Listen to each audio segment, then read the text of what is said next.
So this is from chapter 17, problem 92.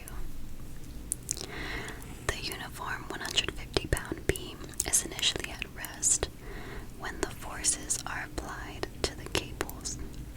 Determine the magnitude of the acceleration of the mass center and the angular acceleration of the beam at this instant. So we have a beam right here.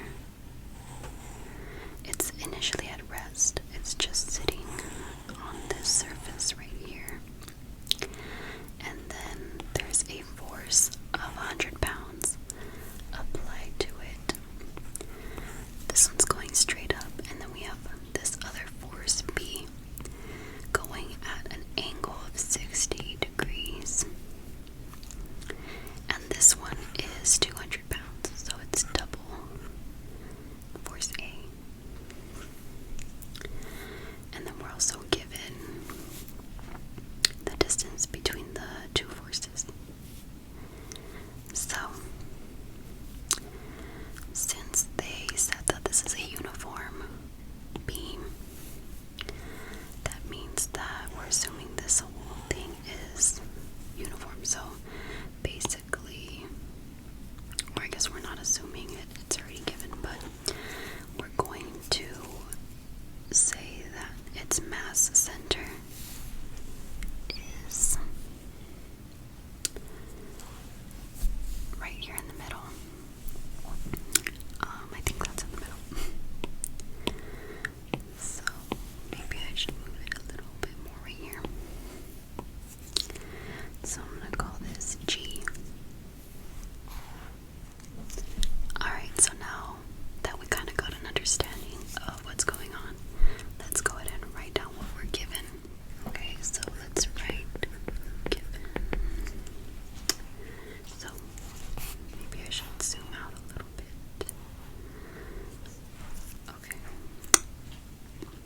We're given that the beam weighs 150 pounds, so I'll just put weight equals 150 pounds.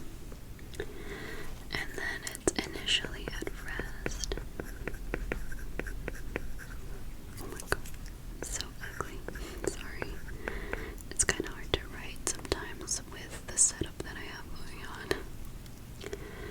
And FA is 100. 100 pounds. FB is 200 pounds. Let me just make this a little nicer. Okay. So, alright, so now let's write what we need to find. I'm just gonna do it over here. So we're gonna find the acceleration of the mass center. So that's gonna be A sub G. And the angular acceleration. So that's gonna be alpha. Okay. So this is acceleration.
this is G right there. Hopefully it's in the middle. Alright, so now let's go ahead and write, or let's draw the forces. So we had force A, right? And then we have force B. And then this angle was 60. Okay, perfect. So, as you guys remember from my previous videos, whenever you have something that's at an angle, you have to break it up into components. So let's go ahead and do that. So you're gonna have an FBX component and an FBY. So now we can just remove that because we already converted that into its components basically. So, let's see, I guess I'll just leave that here for reference.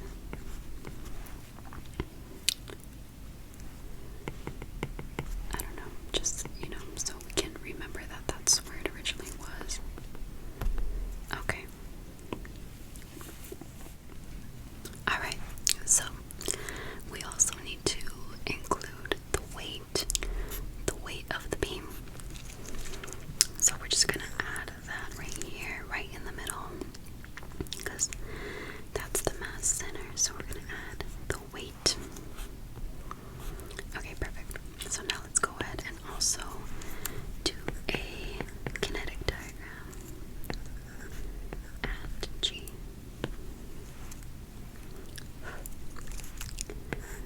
So this KD is kinetic.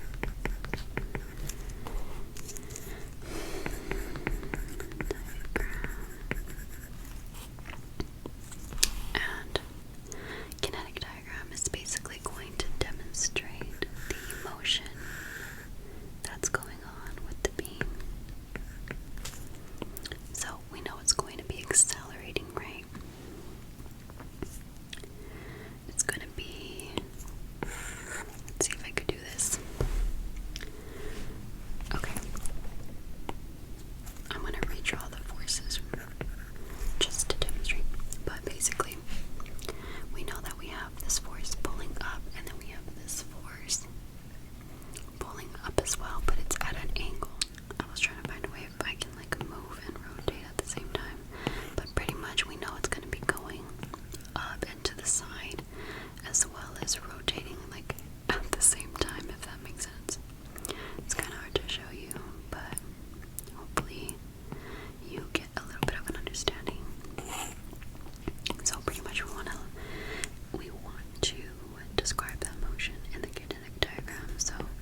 forces in the x and set that equal to MAG in the x.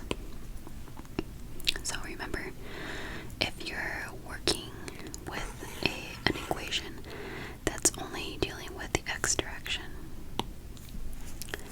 so I'll write that right here.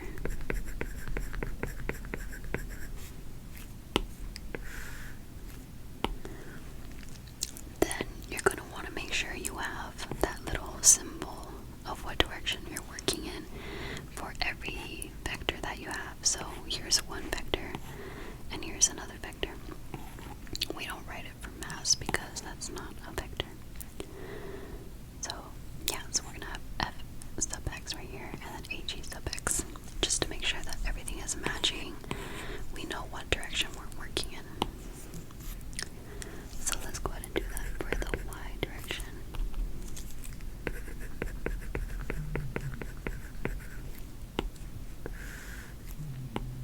Okay. Again, we're going to say that positive is going up.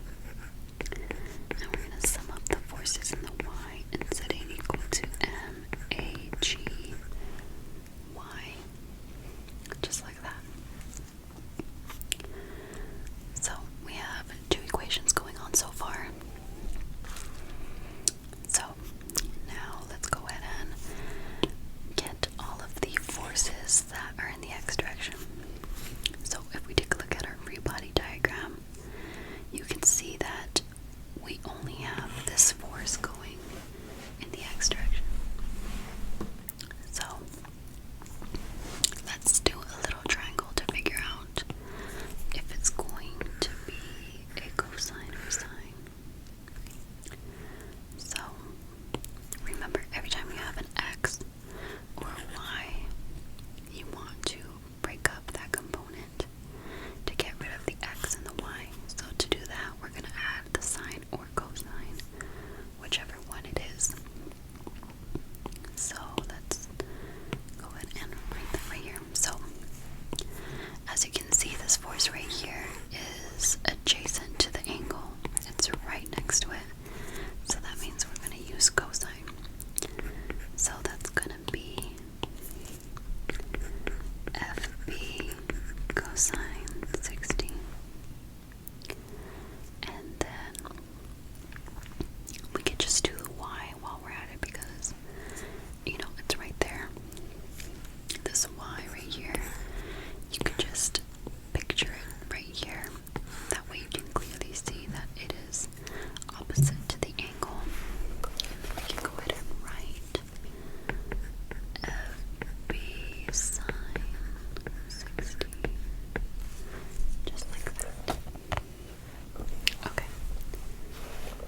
squared. Okay, so solving for mass, you're just gonna divide those, and you should get 4.658. Yeah, 4.658. And with this unit combination, you're going to get slugs for mass. So, we don't ever hear about slugs or anything, but yeah, it's there, but usually we don't use it, we use kilograms and stuff. Okay, so now we can go ahead and plug in mass. So it was 4.658, and again, we don't know acceleration. So now we can go ahead and solve for that. Divide both sides by 4.658, and we get, we're just gonna put that in the calculator, and when you do that, you should get 21.47 feet per second squared. So, this is something we need to get the answer. So, it's not exactly the answer yet, but we're almost there, okay? So, now that we did the x, let's just do the same thing for the y. So, we have a bunch of them in the y, right? We have FA going up. We have weight going down. FBY going up. And we already converted that to this format right here with the sign. So we're pretty much all set to go. So let's just start plugging in. So we said it was a positive FA, so minus the weight, and a positive FBY. We're just gonna set that equal to that right side right there, MAGY. Alright, so again, I'm just gonna go very step by step because that's just how I like to do things.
he just kind of says like, okay, we're gonna make this positive. Let's all just agree on that, okay? So that's the convention. And similar to the sum of the forces, we're gonna do the sum of the moments. So we're going to sum the moments, and they're going to be about g, and then this is going to equal the moment of inertia about g times alpha. So this is moment of inertia.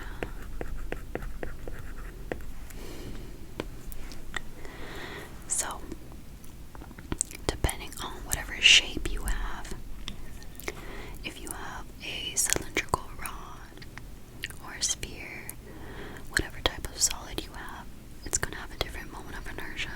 The shape, the moment relies on the shape of the solid, if that makes sense. So for each solid, there's going to be a different moment of inertia. And then that is going to be your angular acceleration. So this is what we're trying to find, right? So we're almost there. Okay. So let me go ahead and highlight all of the keywords before I forget. And did I miss any over here?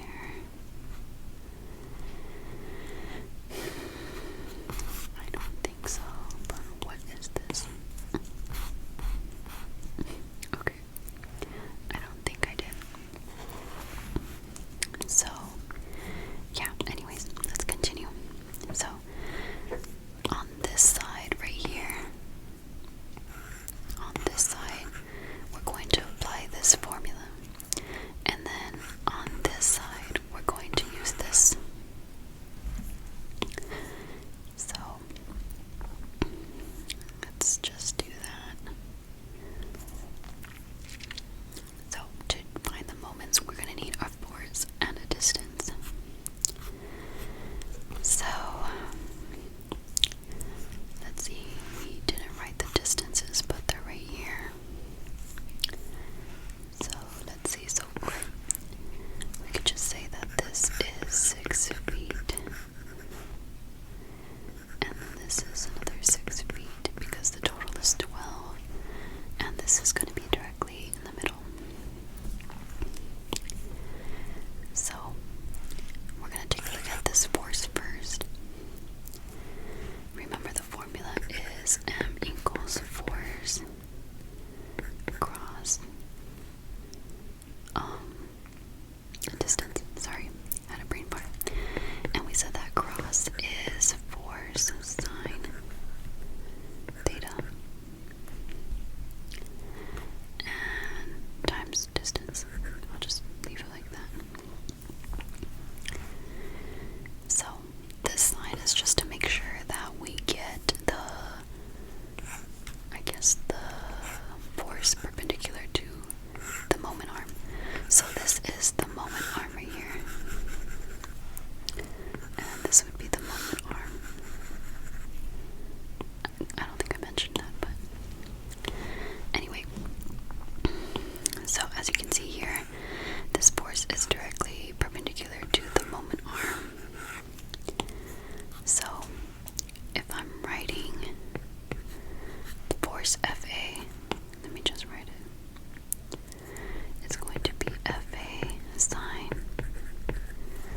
course, it creates a clockwise moment. So, clockwise is negative. So, I'm going to add negative. Also, I don't know why I have the degree sign there. Sorry. Okay, so what about this one? So, remember, you're going to hold this down right here. You're going to, instead of putting the force over here, we're just going to add it right here because it's easier to visualize. So, we're going to pretend that we're pushing it right there.